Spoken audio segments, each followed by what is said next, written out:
You are listening to the Horse Radio Network, part of the Equine Network family.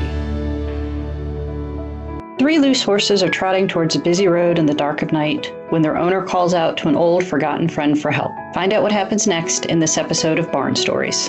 Welcome to the Barn Stories podcast. I'm Lori Prinz, editor of Equus Magazine. And I'm managing editor Christine Barakat. This podcast features our favorite essays and articles published in Equus over the past 40 years.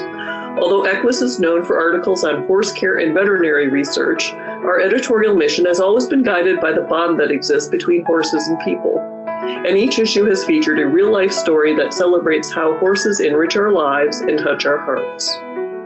We've searched our archives, chosen the stories that resonated with our readers, and given them new life in this audio format.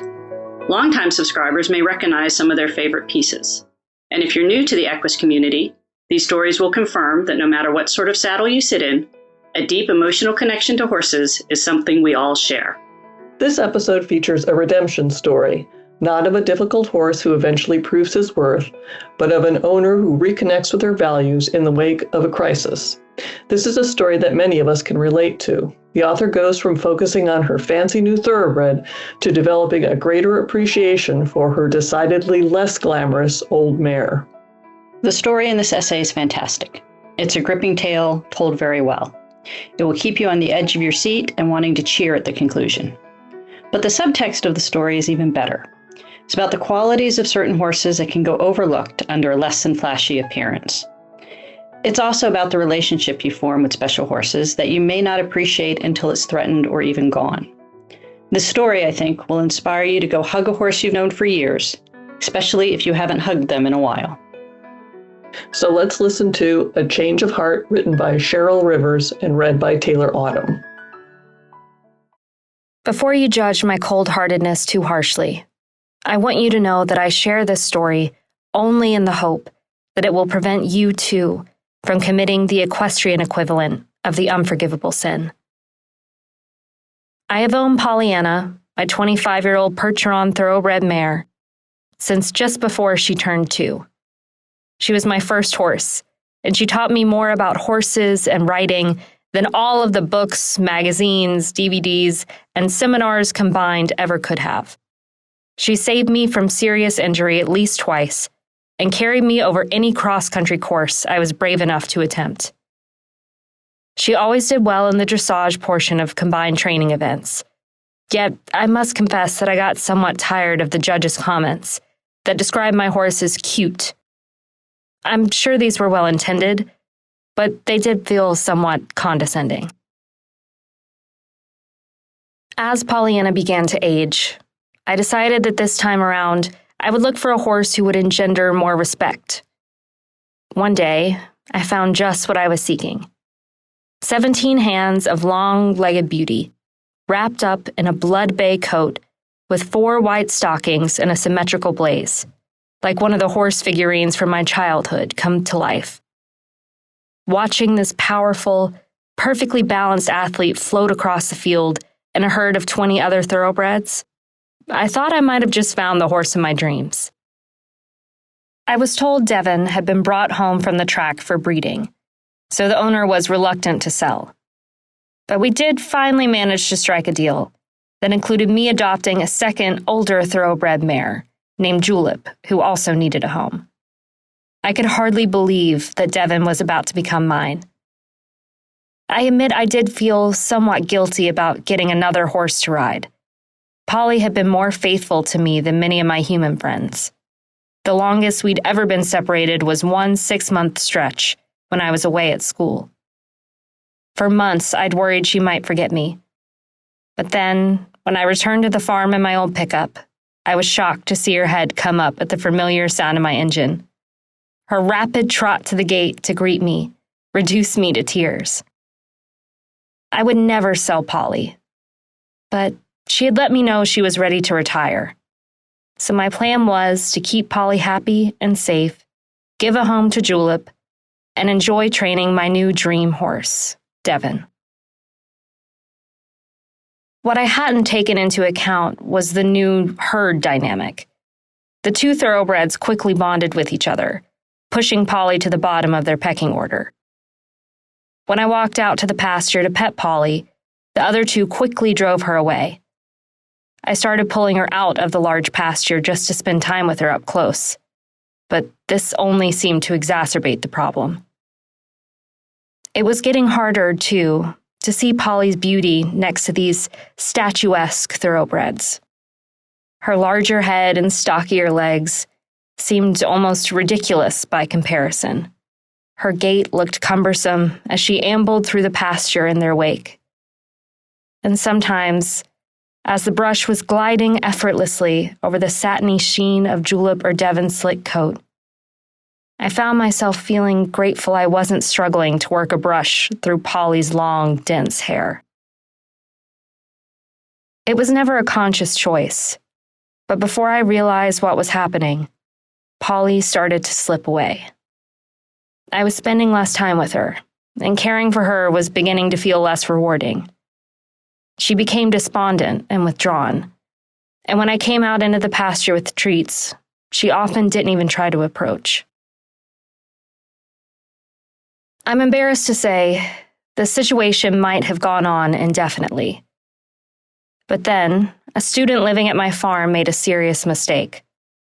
Coming home late one night, she drove up the driveway and forgot to stop and close the gate.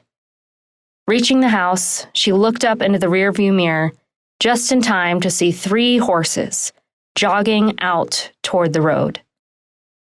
She came to tell me apologetically what she had done, and I sprang out the door and sprinted towards the gate, pausing only to grab the 3 halters.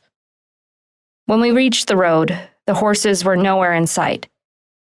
Standing by the dark, unlit road, and knowing the disastrous consequences of a car rounding the corner too fast on such a moonless night, I felt a cold chill run down my spine and a churning in the pit of my stomach. Celebrate the splendor of horses during Horse Week. Join us for the ultimate equine celebration during the Horse Week Film Festival, brought to you by Boehringer Ingelheim, October 20th through the 26th, 2024. This extraordinary event unites horse enthusiasts from around the globe in a free week-long online film festival dedicated to the awe-inspiring world of horses. Sign up for our free newsletter to stay in the know and tune in live October 20th through the 26th at horseweek.tv.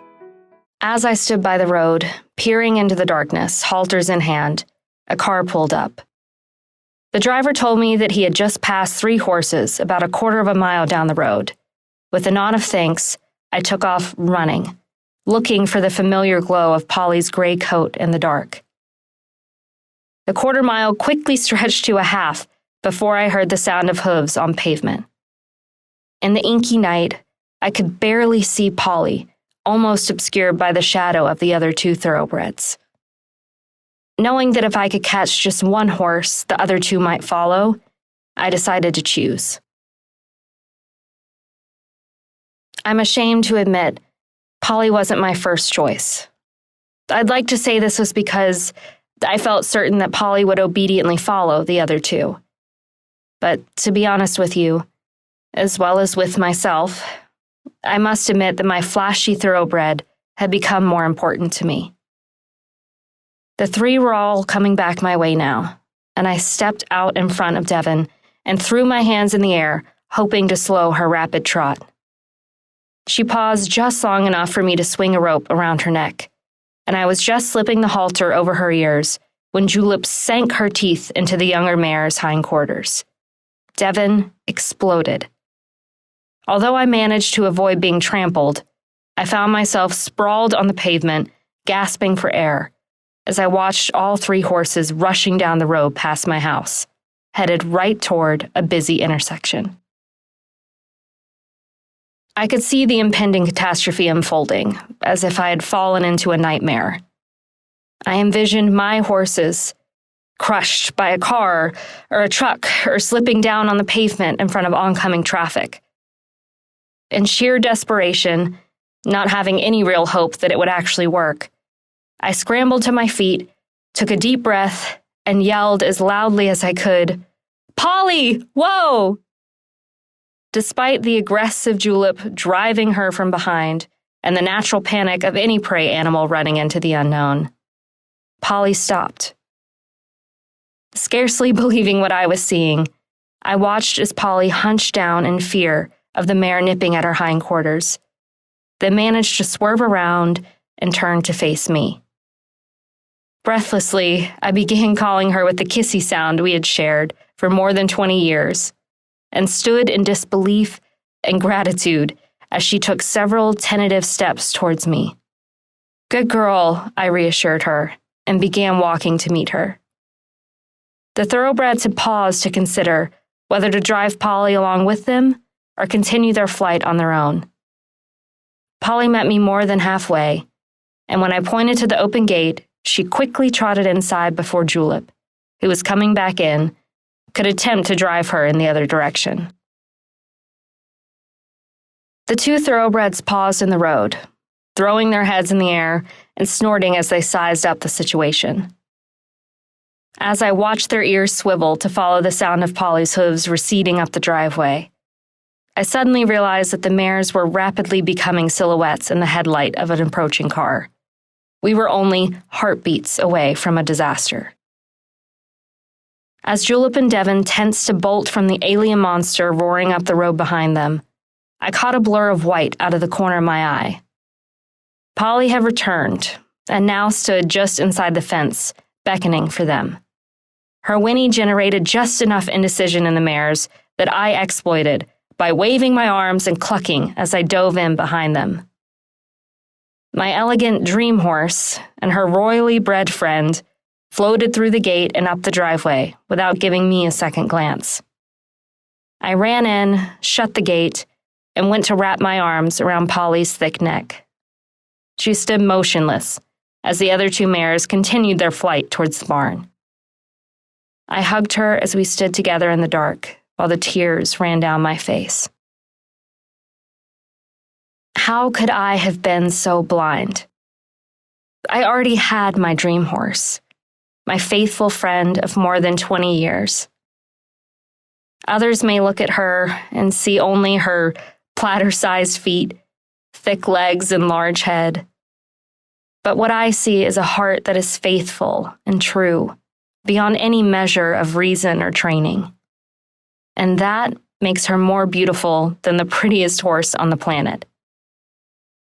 So if you are lucky enough to have an old friend who's still in your life, go wrap your arms around his or her neck and thank them for all the joy they've given you.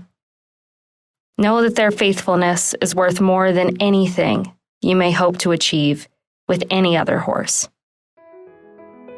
Thanks for listening to Barn Stories. We hope you enjoyed this episode. If you have a favorite article or essay from the Equus archives that you'd like us to feature in a future podcast, let us know. You can reach us at equusbarnstories, all one word, @gmail.com. Did you enjoy this episode of Barn Stories? Head over to iTunes to subscribe, rate, and leave us a review. Thanks for listening. The Barn Stories podcast is a production of the Equine Podcast Network, an entity of the Equine Network.